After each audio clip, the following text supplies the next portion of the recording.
Assalamualaikum warahmatullahi wabarakatuh. Salam sejahtera buat kita semua. Semoga kita semua dalam keadaan sehat jasmani dan rohani, tidak kekurangan satu apapun. Amin ya robbal alamin. Oke, Mimin akan melanjutkan cerita Liontin Giok Naganya. Tapi seperti biasa, bantu dulu tekan tombol like dan berkomentar juga Tuan dan Nona. Terima kasih sesudah dan sebelumnya.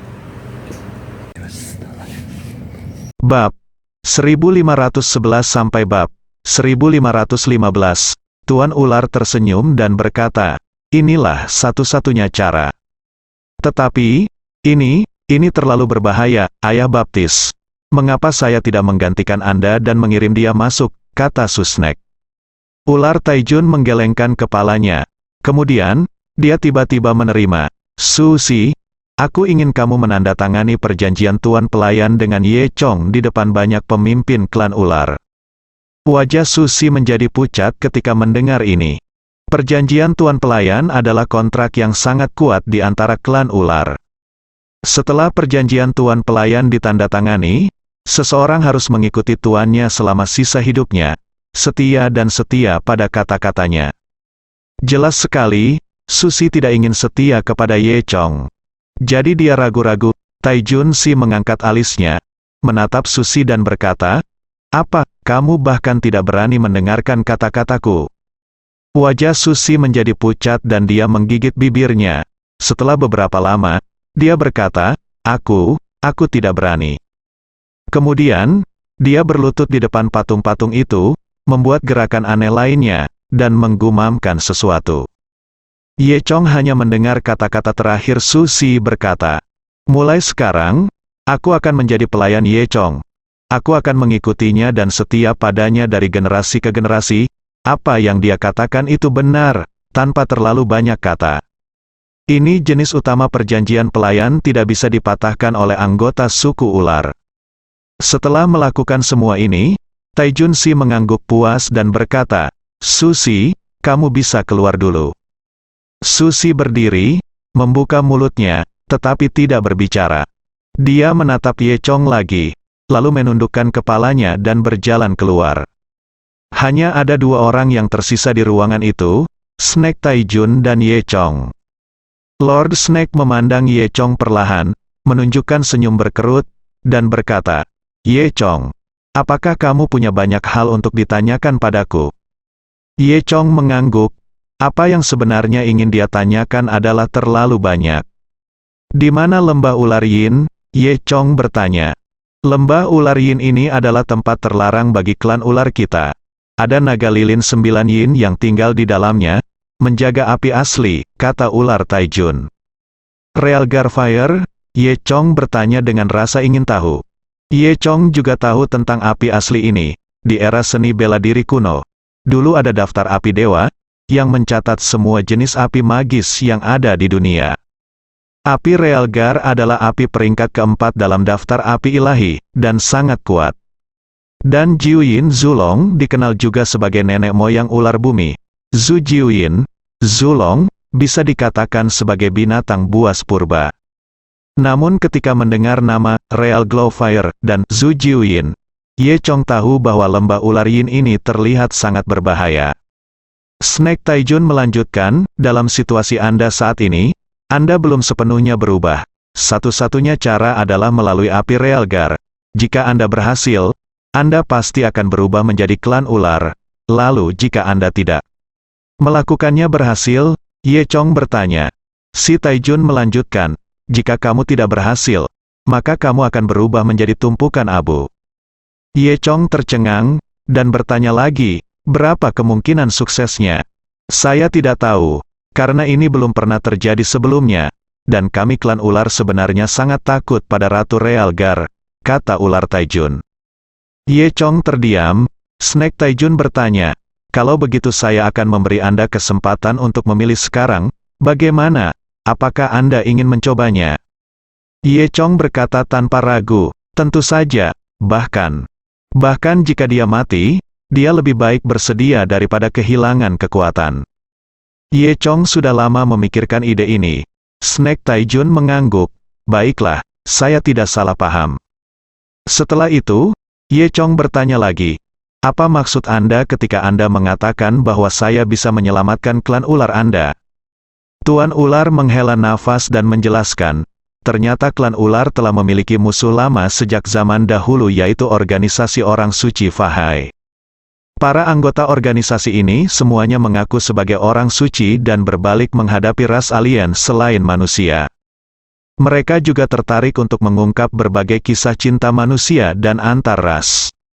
Kedua belah pihak bertempur selama beberapa dekade, dan kemudian, kecuali satu orang jenius di organisasi orang suci Fahai, mereka mengalahkan klan ular dalam satu gerakan. Klan ular tidak punya pilihan selain melarikan diri ke 4 penjuru Bermuda, tidak pernah berani keluar lagi. Namun, semua orang tahu bahwa cepat atau lambat, orang suci Fahai masih akan memusnahkan klan ular.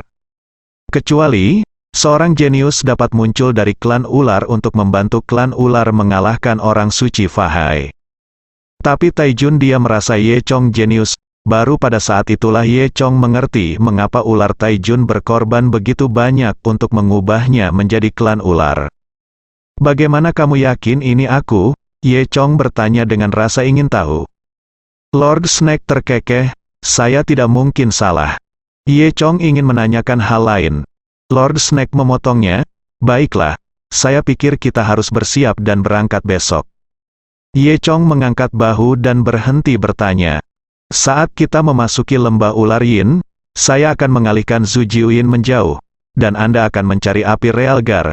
Saya harap Anda bisa berhasil. Selama Anda berhasil kembali dari lembah ular Yin, ketujuh dari mereka harusnya tidak keberatan lagi, kata Snake Taijun. Ye Chong tersenyum tapi tidak berkata apa-apa. Dia tidak seoptimis Snake Taijun.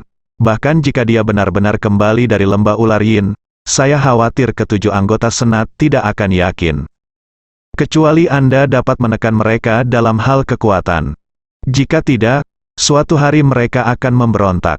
Keesokan paginya, Tuan Ular membawa Ye Chong ke lembah ular Yin yang legendaris. Lembah ular Yin berada di belakang wilayah suku ular yang dikelilingi oleh pegunungan. Di antara pegunungan tinggi tersebut terdapat sebuah lembah yang tersembunyi yaitu lembah ular Yin. Di lembah, hanya ada sedikit orang dan cuacanya sangat dingin. Di 4 penjuru Bermuda, semula di mana-mana penuh aura dan penuh vitalitas. Kecuali lembah, tempat lain juga penuh vitalitas. Namun begitu memasuki kawasan lembah, sudah tidak bernyawa, hampir tidak ada rumput yang tumbuh. Di lembah tersebut hanya terdapat pohon-pohon mati dan bangkai hewan yang membusuk. Bahkan matahari pun tidak bisa menyinari area ini. Oleh karena itu, seluruh lembah berada dalam lingkungan yang gelap dan dingin sepanjang tahun. Saat Ye Chong dan si Taijun datang ke Taniguchi, mereka bisa merasakan dinginnya ini. Di pintu masuk lembah terdapat sebuah batu besar bertuliskan, "Ini adalah kawasan terlarang suku ular. Jangan masuk tanpa izin, jika tidak nyawa Anda akan hilang." Ini bukan pembicaraan yang mengkhawatirkan, seperti ular, yang paling mereka takuti adalah api sungguhan. Terlebih lagi, ada juga nenek moyang ular bumi, Zhu Jiuyin, yang saktinya luar biasa. Bahkan patriark klan ular terkuat pun tidak berani memprovokasi Zhu Jiuyin dengan mudah. Kali ini, jika bukan karena Ye Chong, saya khawatir Tuan Ular tidak akan datang ke tempat ini. Ye Chong dan Snake Taijun tidak terlalu ragu-ragu, apalagi mengabaikan peringatan di batu, dan langsung berjalan ke lembah. Begitu masuk, Ye Chong bisa merasakan suasana tak bernyawa di dalam. Saat salah satu kaki menginjak tanah, terasa lembut akibat dedaunan busuk dan bangkai hewan. Diperkirakan belum ada orang yang datang ke tempat ini selama ratusan tahun. Mereka berjalan di sepanjang satu-satunya jalan menuju kedalaman lembah. Ada tebing di kedua sisinya, dan yang Anda lihat di sepanjang jalan hanyalah pohon mati yang layu dan hampir berubah menjadi fosil. Semakin jauh dia berjalan, semakin Ye Chong bisa merasakan panas yang aneh. Tampaknya samar-samar bergema dengan aura naga dan phoenix di tubuhnya. Ye Chong menduga ini adalah api Realgar yang legendaris. Jelas sekali bahwa Tuan Ular juga merasakan kekuatan api ini. Sebagai suku ular, mereka semakin takut dengan api Realgar. Saya melihat wajah Taijun Snake yang terlihat agak jelek. Setelah sekitar setengah jam, kedua orang itu berjalan ke pusat lembah ular Yin. Ular Taijun berhenti, butiran keringat muncul di dahinya, dan kerutan di wajahnya kembali berkerut. Seharusnya di sekitar sini, kata Snake Taijun. Ye Chong mengangguk, ini adalah kesimpulan yang sangat jelas, bahkan orang biasa pun dapat melihatnya. Padahal lembah ular Yin adalah tempat mayat membusuk dan tidak ada rumput yang tumbuh. Namun pohon layu dan sebagainya juga dapat dilihat di bagian lain tulang ular Yin. Namun kini di kawasan ini, dalam jarak sekitar 10 meter, bahkan tanahnya pun berwarna hitam, seolah habis terbakar api. Dengan kata lain, api Realgar seharusnya berada di dekatnya. Segera, Ye Chong mengaktifkan mata Dewa Naga. Meski budidayanya hilang, kemampuan mata Dewa Naga miliknya masih ada. Ye Chong melirik dan melihat nyala api kuning aneh sekitar 5 meter di bawah kakinya. Nyala api kuning sepertinya tidak membutuhkan bahan mudah terbakar dan oksigen. Ia hanya menyala secara perlahan dan abadi. Meski hanya seukuran telapak tangan, namun terlihat terbakar dengan mulus, tidak ada tanda-tanda akan padam. Api Realgar, Ye Chong mau tidak mau berseru. Apakah kamu sudah menemukannya? Ular Taijun bertanya dengan cepat. Dia sangat kuat, tapi dia tidak memiliki mata Dewa Naga Ye Chong. Jadi dia hanya bisa merasakan orientasi umum, tidak seperti Ye Chong, yang bisa melihat dengan akurat sekarang. Ye Chong mengangguk, Lord Snake sangat gembira. Itu bagus, ini menyelamatkan kita dari menggali semua area ini. Lalu, cepat dan keluarkan api Realgar. Ye Chong mengangguk, dia sudah tidak sabar. Ini adalah satu-satunya cara untuk mendapatkannya kekuatan kembali. Setelah itu, Ye Chong mengeluarkan pedang tulang ikan dari artefak ajaib luar angkasa. Pedang tulang ikan sangat tajam, dan bisa dikatakan terlalu mematikan untuk menggali tanah. Namun, sekarang Ye Chong tidak memiliki energi sejati, dia tidak bisa membuat pedang tulang ikan lebih besar. Pedang tulang ikan saat ini berukuran sebesar keris, walaupun tajam namun membutuhkan waktu yang lama untuk menggali tanah. Tapi sekarang tidak ada jalan lain. Jika saya mengetahuinya lebih awal, sebaiknya saya membawa 2 sekop. Ye Chong tidak ragu-ragu, dan segera berjongkok dan mulai menggali. Ketika Yubone Sword menggali tanah pertama, dia tiba-tiba mendengar, tidak jauh dari sana, suara sisu-sisu. Meskipun Ye Chong telah kehilangan kekuatannya, dia masih bisa merasakan bahaya ekstrim datang ke arah mereka dengan persepsinya yang tajam. Ular Taijun di sebelahnya mengerutkan kening dan berteriak, tidak, ini Zhu Jiuyin, saya akan memancingnya pergi, dan Anda terus menggali, segera setelah. Ular Taijun selesai berbicara. Hanya ada ledakan, dengan suara. Deretan pohon mati di sebelah kirinya patah menjadi 2, lalu seekor ular sepanjang 5 meter muncul dari bayang-bayang gelap dan berbintik-bintik. Ular besar itu kira-kira setebal mangkuk. Ular itu kelihatannya sangat aneh, kepalanya berbentuk segitiga dan 2 mata berwarna merah darah. Yang paling aneh adalah ada lilin yang tumbuh di dahi kepala ular tersebut. Dengan kata lain, ia seperti lilin, menyala, dan nyala lilinnya redup. Ini tidak lain adalah nenek moyang ular bumi yang legendaris, Zhu Jiuyin. Dikatakan bahwa Zhu Jiuyin telah setengah melangkah ke alam naga dan sangat kuat. Terlebih lagi, Zhu Jiuyin jelas menjaga api asli. Ketika melihat seseorang diam-diam menggali api asli, tentu saja dia sangat marah. Di saat yang sama, Taijun Snake bergegas menuju Zhu Jiuyin tanpa mengucapkan sepatah kata pun. Sesaat, ular Taijun menjerat Zhu Jiuyin. Namun, bahkan ketika Snake Taijun berada di masa jayanya, dia bukanlah tandingan Zhu Jiuyin. Belum lagi dia telah kehilangan sepertiga kekuatannya.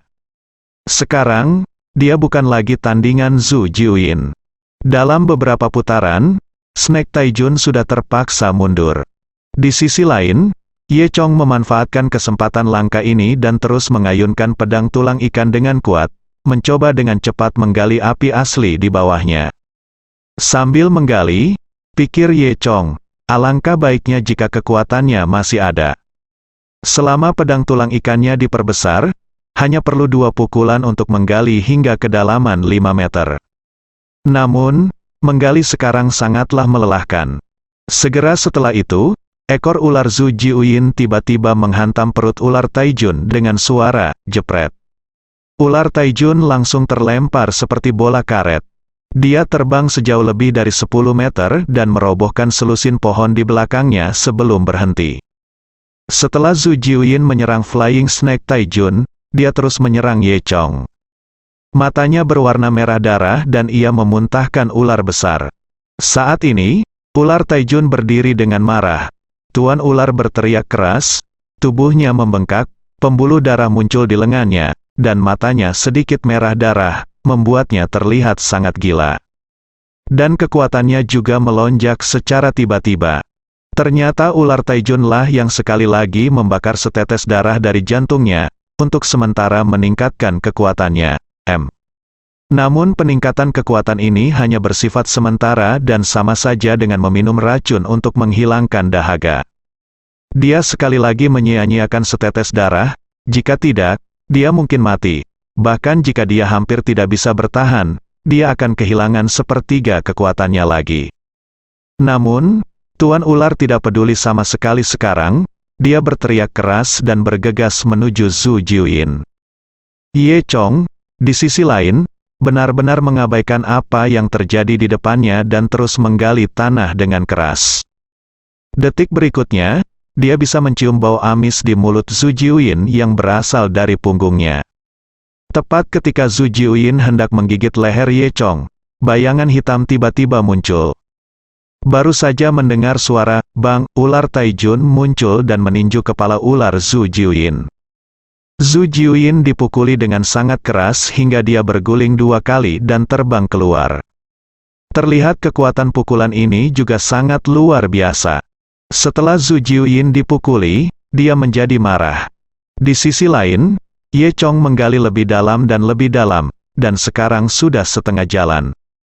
Oleh karena itu, Zhu Jiuyin menjadi semakin marah. Pada saat ini, Zhu Jiuyin tiba-tiba mengeluarkan beberapa suara mendesis cepat.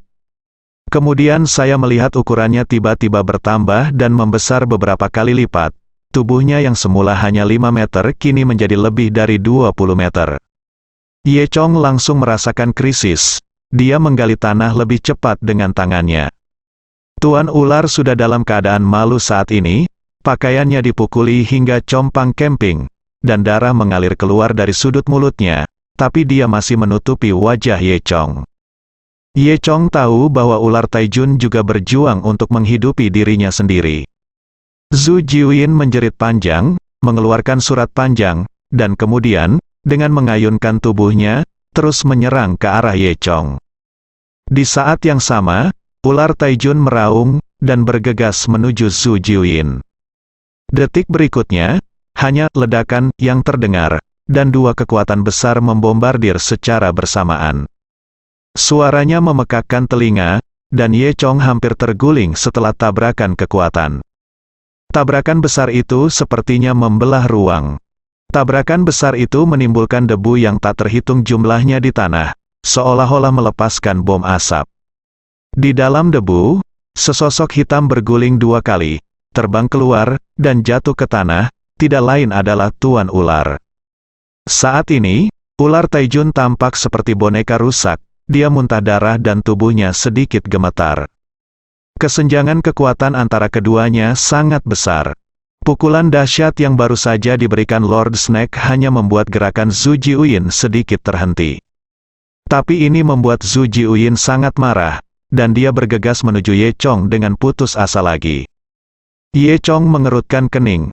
Dengan kekuatannya, dia tidak bisa menghindarinya sama sekali. Satu-satunya hal yang bisa dia lakukan adalah bergegas dan terus menggali, mencoba yang terbaik untuk tidak melihat Zhu Jiuyin. Tepat ketika Zhu Jiuyin tiba di belakang Ye Chong, bayangan hitam muncul, dan Tuan Ular berdiri lagi, menghalangi jalan antara Ye Chong dan Zhu Jiuyin. Ye Zhan tiba-tiba menyadari apa yang akan dilakukan Snake Taijun. Dia buru-buru berkata, lupakan saja, jika tidak berhasil, Ayo kembali lagi lain kali, jangan. Namun, sebelum Ye Chong selesai berbicara, Tuan Ular sudah mulai mengambil tindakan. Aku melihatnya meraung, membakar tetes darahnya yang terakhir. Dan kekuatannya meningkat secara eksponensial lagi. Manusia hanya mempunyai 3 tetes saripati dan darah. Ular Taijun membakar tetes terakhir saripati dan darahnya, tak lama lagi ia akan mati karena kelelahan. Ye Chong memandang Taijun Snake dengan cermat, dia tidak menyangka bahwa Taijun Snake akan mengorbankan dirinya sedemikian rupa. Ye Chong bukan orang yang memaksa, jadi dia tidak bisa membiarkan Tuan Ular mati sia-sia. Dia mengertakkan gigi dan terus menggali. Ye Chong menggali lebih dalam, dan sepertinya dia bisa menembus api asli. Zhu Jiuyin terlihat sangat marah dan ingin menghentikan Ye Chong. Ia bergegas menuju ke arah Snake Taijun dan Ye Chong. Detik berikutnya, ledakan keras lainnya terdengar, dan Snake Taijun dan Zhu Jiuyin bertabrakan. Kali ini, Zhu Jiuyin juga menggunakan seluruh kekuatannya. Meski kekuatan Snake Taijun meningkat, dia tidak mampu melawan sama sekali. Saya melihat sosok Taijun Snake menggesek, lalu terbang keluar. Pukulan penuhnya hanya sedikit menghalangi kecepatan Zhu Jiuyin. Namun usaha Tuan Ular tidak sia-sia, memanfaatkan celah kecil ini. Ye Chong telah menggali api asli di bawah tanah. Suhu nyala api yang hangat segera keluar dari tanah, serta bau yang aneh. Ini adalah rasa api Realgar. Api Realgar terbang keluar, dan sensasi terbakar yang kuat menyerbu wajah Ye Chong. Api Realgar sepertinya telah terperangkap selama ribuan tahun. Setelah digali, binatang yang terperangkap itu tampak bebas dan tiba-tiba terbang di sepanjang lorong dengan sangat cepat. Ye Chong berada di pintu masuk gua. Setelah api Realgar keluar, langsung mengalir ke tubuh Ye Chong. Pada saat yang sama, Ye Chong mencium bau amis di belakangnya. Zhu Jiuyin telah tiba di belakang Ye Chong. Munculnya api Realgar membuat Zhu Jiuyin semakin marah. Ia meringkik dan bergerak cepat ke belakang Ye Chong. Zhu Jiuyin membuka mulutnya yang berdarah dan hendak menggigit otak Ye Chong. Pada saat kritis ini, suara guntur besar tiba-tiba datang dari langit. Dan guntur ini mengejutkan Zhu Jiuyin. Ye Chong mengambil kesempatan untuk berguling di tempat dan melarikan diri dari jangkauan serangan mematikan Zhu Jiuyin. Namun detik berikutnya, Ye Zhan tiba-tiba merasakan sensasi terbakar menyebar ke seluruh tubuhnya. Itu adalah api asli yang membakar tubuh Ye Chong. Ye Chong merasa api asli telah menginfeksi seluruh tubuhnya. Rasa sakit saat itu membuatnya ingin menangis kesakitan. Api Realgar membakar setiap saraf di tubuhnya, menyebabkan Ye Chong sangat menderita. Tampaknya bagian dalam tubuh Ye Chong terbakar menjadi abu oleh api. Bahkan energi naga dan Phoenix tidak dapat menahan kekuatan api asli. Tepat ketika Ye Chong merasa bahwa dia akan mati, esensi dan darah di tubuhnya yang telah terinfeksi oleh darah ular tiba-tiba tampak bermutasi. Darah Ye Chong bersinar biru muda. Segera setelah itu, api Realgar yang awalnya sulit diatur tampaknya dengan cepat diserap oleh darah Ye Chong. Dengan penyerapan api Realgar, garis keturunan ular Ye Chong tampaknya menjadi semakin murni. Ye Chong bisa merasakan tubuhnya berubah dengan tenang. Rasa sakitnya perlahan berkurang. Namun sebaliknya, perasaan nikmat yang tak terlukiskan muncul secara spontan. Di saat yang sama, dia juga merasakan seluruh tubuhnya menjadi semakin kuat. Perasaan akrab akan kekuatan perlahan kembali. Ye Chong sangat gembira. Dia tahu bahwa Tuan Ular benar. Tampaknya menjadi marah oleh api Realgar benar-benar dapat membantunya mendapatkan kembali kekuatannya. Dan darah di tubuh Ye Chong secara bertahap berubah menjadi garis keturunan khusus klan ular. Jenis darah yang istimewa. Sepertinya Ye Chong sangat senang, dan meskipun ribuan pemikiran telah terlintas di benak Ye Chong. Faktanya, waktu hanyalah sekejap mata, tapi Ye Chong tidak menyadari bahwa saat tubuhnya berubah, warna dunia juga berubah. Di atas kepala lembah ular Yin, langit yang awalnya suram menjadi semakin suram saat ini. Tampaknya awan hitam yang tak terhitung jumlahnya berkumpul di langit, Awan hitam ini berkumpul dan secara bertahap membentuk pusaran. Dari waktu ke waktu, kilat menyambar di tengah-tengah awan hitam, seolah memberikan tepian keemasan yang mempesona pada awan hitam. Ular Taijun jatuh lemas ke tanah dan tidak bisa bangun lagi. Namun, dia tidak peduli tentang dirinya sendiri, dia sudah tercengang saat ini. Dia tahu bahwa ini adalah hukuman legendaris dari surga. Menurut legenda, hukuman surgawi semacam ini akan terjadi begitu sesuatu yang tidak dapat ditoleransi oleh langit dan bumi muncul. Hindari situasi apapun yang bertentangan dengan surga di dunia, dan hentikan segala sesuatu yang bertentangan dengan surga saat masih dalam buayan. Lagi pula, terlalu banyak orang di dunia ini yang ingin melawan kehendak surga. Meskipun Snake Taijun sedang sekarat saat ini, dia tampak bersemangat. Melihat hukuman surga, dia juga tahu bahwa dia benar. Ye Chong pasti mendapatkan garis keturunan yang menentang surga. Itu sebabnya hukuman ekstrim semacam ini dipicu. Oleh karena itu, Tuan Ular bahkan mengabaikan apakah Ye Chong dapat menahan hukuman surga. Di lembah, suara gemuruh boom, boom, boom terdengar terus-menerus, dan awan hitam di langit semakin rendah. Terlihat awan hitam masih mengumpulkan kekuatan, dan sewaktu-waktu guntur ilahi akan turun dari langit dan membunuh benda-benda yang menentang langit. Zhu Jiuyin juga dikejutkan oleh suara menderu hukuman surgawi dan tertegun selama beberapa detik. Ini juga memberi Ye Chong kesempatan untuk melakukan buffer. Ketika Zhu Jiuyin sadar kembali, Ye Chong telah berhasil berubah. Zhu Jiuyin memutar kepala ular itu lagi dan menatap Ye Chong. Tampaknya ia juga melihat perubahan pada tubuh Ye Chong, dan kedua mata ularnya menjadi sangat licik. Zhu Jiuyin mengamati sejenak, dan kemudian sepertinya teringat bahwa Ye Chong di seberangnya adalah pelaku yang mencuri api Realgar. Kemudian, ia meringkik dan menyerang Ye Chong dengan marah lagi. Detik berikutnya, Zhu Jiuyin berada di dekat Ye Chong. Mulutnya yang berdarah terbuka lebar, dan air liur menetes ke tubuh Ye Chong. Tepat ketika Zhu Jiuyin hendak menggigit Ye Chong tiba-tiba membuka matanya. Cahaya cian muncul di matanya, lalu, Ye Chong mengayunkan tinjunya dengan keras. Terdengar suara teredam, dan pukulan kuat mengenai kepala ular Zhu Jiuyin. Ketika dia melihat Ye Chong mengambil tindakan, Tuan Ular langsung terkejut. Dia bisa melihat bahwa garis keturunan Ye Chong bukanlah garis keturunan ular emas. Tapi darah klan ular lebih tinggi dari darah ular emas. Ubah darah naga ini adalah garis keturunan yang hanya ada dalam legenda di antara klan ular. Dikatakan bahwa jika klan ular mempraktikkan keabadian, mereka dapat berubah menjadi naga sungguhan, dan memiliki garis keturunan naga semacam ini sudah setengah langkah menuju transformasi menjadi naga sungguhan. Ye Chong memiliki garis keturunan naga semacam ini, yang sebenarnya setingkat dengan Zhu Jiuyin, nenek moyang ular bumi. Dan Ye Chong sendiri juga merasakan manfaat yang diberikan oleh garis keturunan Hualong yang legendaris kepadanya. Saat ini, kekuatannya tidak hanya dipulihkan, tetapi juga ditingkatkan. Dia sekarang berada dalam kondisi prajurit puncak tingkat bumi. Selain itu, Ye Chong juga menemukan bahwa garis keturunan naganya, tubuh dewa naganya sendiri, serta seni dewa naga, yang dia latih dan warisan dewa naga adalah pasangan yang sempurna.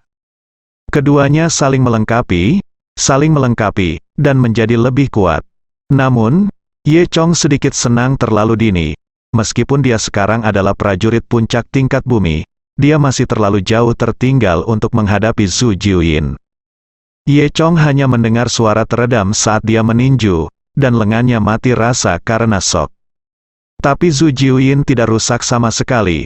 Dengan jentikan ekornya, ia menyapu Ye Chong sejauh 10 meter.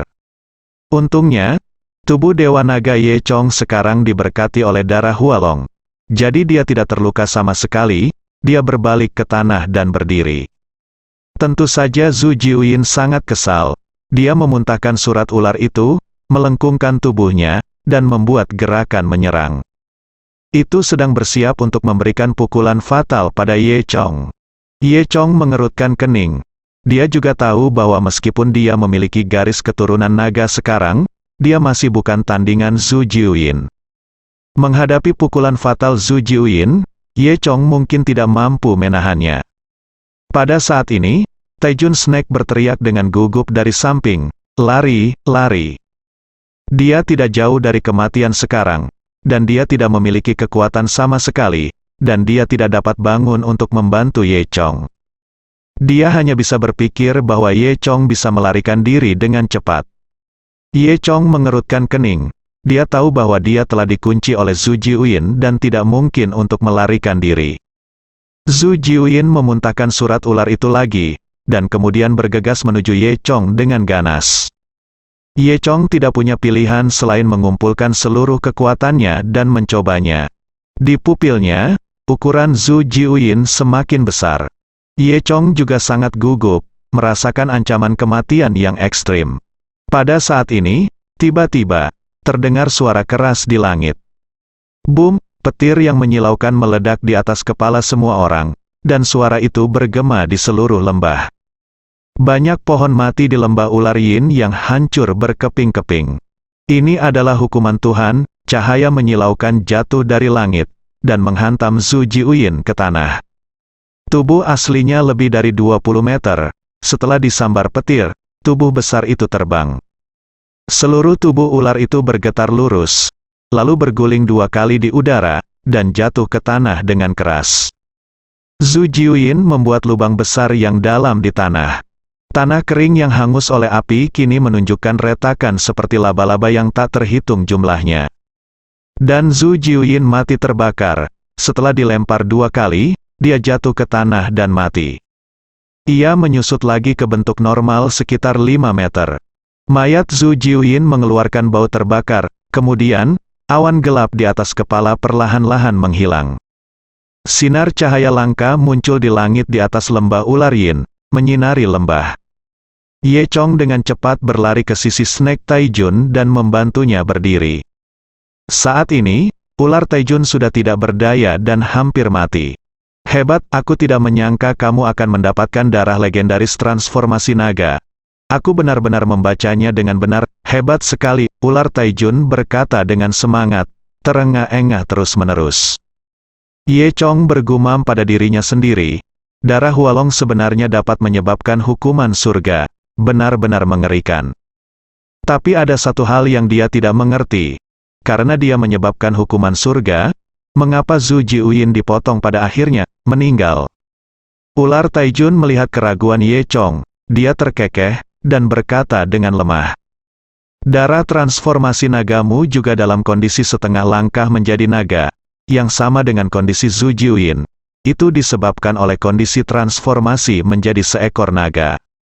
Dan ketika kamu dan Zhu Jiuyin bersama, kekuatanmu hampir dapat diabaikan. Jadi hukuman surga semuanya tertarik oleh Zhu Jiuyin, yang menganggap Zhu Jiuyin seperti itu. Benda yang baru saja muncul di langit, jadi aku memotongnya sampai mati. Ye Chong tercengang, dia tidak menyangka hal seperti itu akan terjadi. Ngomong-ngomong, Zhu Jiuyin mati untuknya. Memikirkan hal ini, dia menyipitkan mata ke langit yang cerah. Ye Chong tampak khawatir. Setelah beberapa saat, sebuah suara datang dari langit, dia memukulnya dengan miring. Namun, tidak ada suara seperti itu yang keluar. Ular Taijun terbatuk 2 kali, tersentak dan berkata, Ye Chong, sekarang kamu memiliki darah Hualong, dan kamu adalah anggota klan ular kami, jangan lupa perjanjian kita, bantu aku menyelamatkan klan ular, Ye Chong Chong. Mengangguk dan berkata, pasti, jika bukan karena hal lain, mustahil bagi Ye Chong untuk tidak membantunya hanya karena pengorbanan yang diberikan Taijun Snake kepadanya.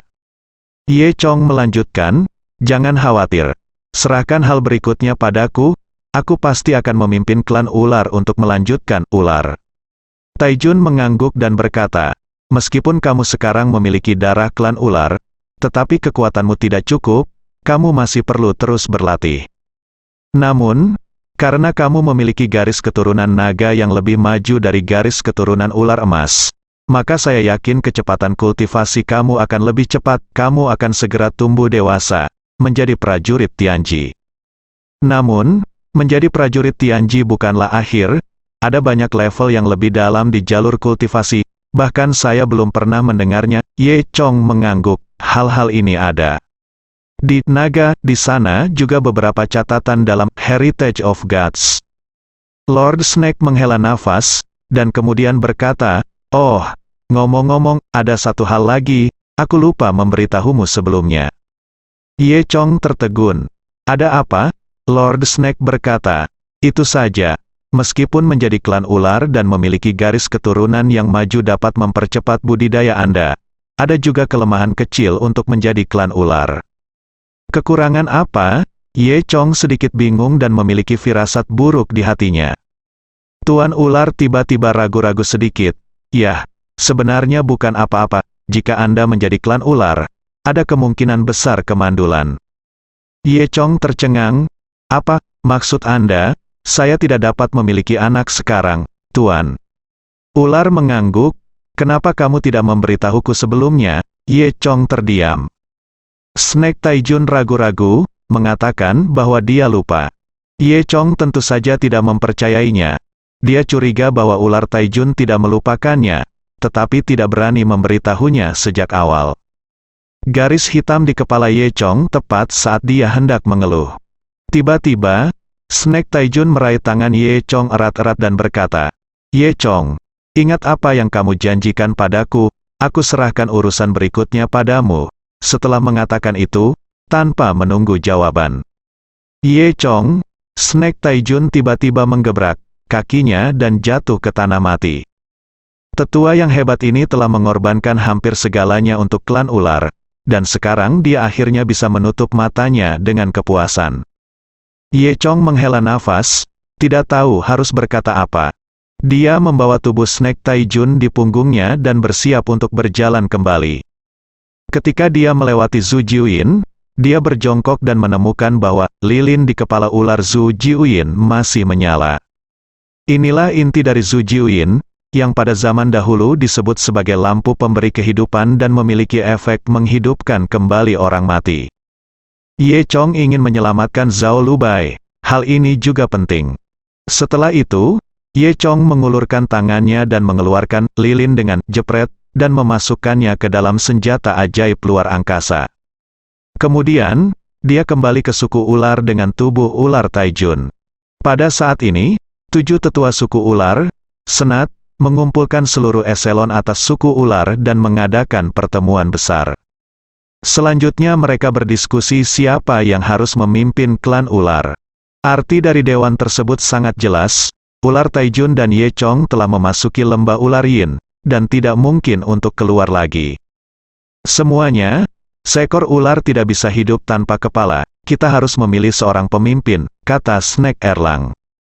Snake Sanlang berdiri dan berkata, "Ya, di bawah Snake Taijun, yang terkuat adalah Snake Dalang. Oleh karena itu, posisi pemimpin klan, baik dari segi senioritas atau kekuatan, harus menjadi milik Snake Dalang." Anggota senat lainnya juga setuju untuk membiarkan Dalang Ular menjadi pemimpin baru klan ular. Masyarakat yang mengikuti rapat tidak berani berkata apa-apa karena kekuatan beberapa tokoh besar di senat, dan semuanya menyatakan persetujuannya. Di tempat tersebut, hanya Susi yang keberatan. "Bagaimana ini bisa dilakukan? Anda berjanji, jika mereka dapat kembali dari lembah ular Yin, mereka akan mengikuti pengaturan dari Tetua Agung." Susi berkata, "Sekarang Tetua Agung dan yang lainnya baru saja masuk dan tidak tahu situasinya. Apakah kamu akan menyesalinya?" Ular dalang tertawa dan berkata, "Bukannya kami menyesalinya, Susnek, kamu masih terlalu muda. Apa kamu tidak tahu di mana lembah ular Yin ini? Don, tahukah kamu bahwa tidak ada jalan kembali dari sini?"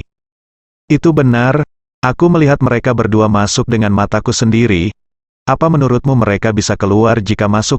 "Jangan bercanda," dia kata Liulang. Si Erlang juga berkata dengan malas, "Sayang sekali.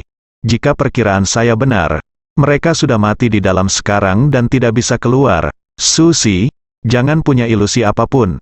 Bagaimana kamu tahu? Kita harus menunggu untuk hasilnya sebelum membicarakan hal lain," Susi berkata dengan marah. Si Erlang terkekeh, "Tunggu apa lagi? Hasilnya sudah jelas, mereka mati di dalam, mengapa kamu tidak masuk dan melihatnya? Kamu harus menunggu mereka keluar, Sudia berkata. Bagaimana jika mereka bisa keluar? Ketika Susi mengatakan ini, dia sedikit tidak percaya diri. Snack Erlang tersenyum dan berkata, lelucon apa, tunggu sampai mereka keluar. Apakah mereka tidak akan keluar dalam 10 tahun? Apakah kita harus menunggu 10 tahun? Benar, yang terpenting bagi kita sekarang adalah memilih pemimpin klan ular, untuk memimpin kami. Klan ular, teruslah bergerak maju, ucap Siro ular. Wajah Sudia memerah. Faktanya, dia sudah memutuskan dalam hatinya bahwa Snack Taijun dan Ye Chong tidak bisa keluar. Namun, dia lebih memilih berpegang pada kesepakatan yang mustahil. Tidak, kita harus menunggu sampai ada hasilnya. Sekarang kamu tidak bisa sembarangan memilih seseorang untuk menjadi pemimpin klan, Susi bersikeras. Kamu pikir kamu ini siapa? Menurutmu apa yang kamu katakan itu penting? Dia liulang menjadi marah dan mengumpat. Haha betul, kita ada 7 di sini, dan belum giliranmu bicara, kita sudah putuskan, biarkan dalang ular santai saja, kata ular wulang. Sebelum dia selesai berbicara, dia mendengar suara datang dari pintu. Dia tidak bisa berbicara dengan baik, bisakah saya berbicara dengan baik? Semua orang tercengang, kemudian, mereka melihat Ye Chong masuk dari luar, menggendong seseorang di punggungnya. Ketika mereka melihat Ye Chong, Snack dalang dan anggota senat lainnya semuanya tercengang, mata mereka hampir jatuh. Mereka yakin Tuan Ular dan Ye Chong memasuki lembah ular yin dan berani mengadakan pertemuan hari ini. Mungkinkah mereka benar-benar keluar dari lembah ular yin?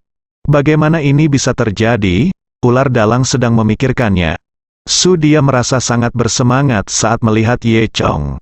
Dia segera berlari. Apakah kamu benar-benar melarikan diri dari lembah ular yin? Di mana Tetua Agung? Segera setelah Susi selesai berbicara, dia melihat tubuh Tuan Ular di punggungnya di belakang Ye Chong. Susnek disambar petir dan terdiam beberapa saat. Dia hanya secara mekanis memeluk ular Taijun di belakang Ye Chong. Pada saat ini, semua orang juga mengetahui bahwa Tuan Ular sebenarnya telah mati. Semua orang tersentak, 2 orang memasuki lembah ular yin, tetapi hanya 1 yang keluar, Tuan Ular meninggal.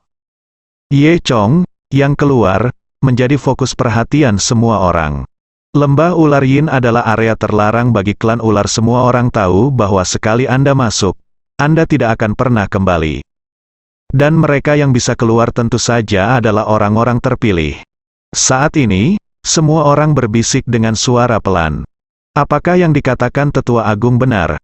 Ini dia yang terpilih, penyelamat klan ular kita. Saya rasa pasti begitu. Bukankah Tetua Agung mengatakan hal yang sama di awal? Dan ular besar Lang, si Erlang, si Sanlang, dan 7 orang lainnya saling memandang saat ini. Ketika keadaan darurat seperti itu terjadi, mereka tidak tahu bagaimana menghadapinya. Sekarang mereka juga harus percaya bahwa seseorang benar-benar bisa keluar dari lembah ular. Snack dalang hampir bisa menjadi pemimpin klan ular. Namun saat ini, semuanya terganggu oleh kemunculan Ye Chong. Dia merasa kesal di dalam hatinya dan diam-diam mengertakkan gigi pada Ye Chong. Setelah Susi menderita selama beberapa menit, dia dengan hormat meletakkan tubuh Tuan Ular di tanah. Kemudian, dia berdiri dan berkata dengan keras, "Meskipun Tetua Agung sudah mati, semua orang harus tahu apa yang ditinggalkan Tetua Agung sebelumnya. Jika Ye Chong bisa keluar dari lembah ular yin, maka Ye Chong akan menjadi orang yang terpilih.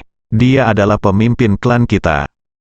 Susi melihat ke arah Snack dalang dan yang lainnya, dan melanjutkan, 7 orang dewasa di dewan pada saat itu semuanya secara pribadi berjanji akan hal ini. Jadi menurutku kamu tidak akan menyesalinya, kan, Snack dalang. Snack Erlang dan yang lainnya terlihat sangat jelek, dan tidak ada yang bisa berbicara. Susi melanjutkan, maka mulai sekarang, Ye Chong akan menjadi pemimpin klan ular kita. Tunggu sebentar, ular dalang tiba-tiba berkata, dia masih ingin melakukan perjuangan terakhir, bersambung.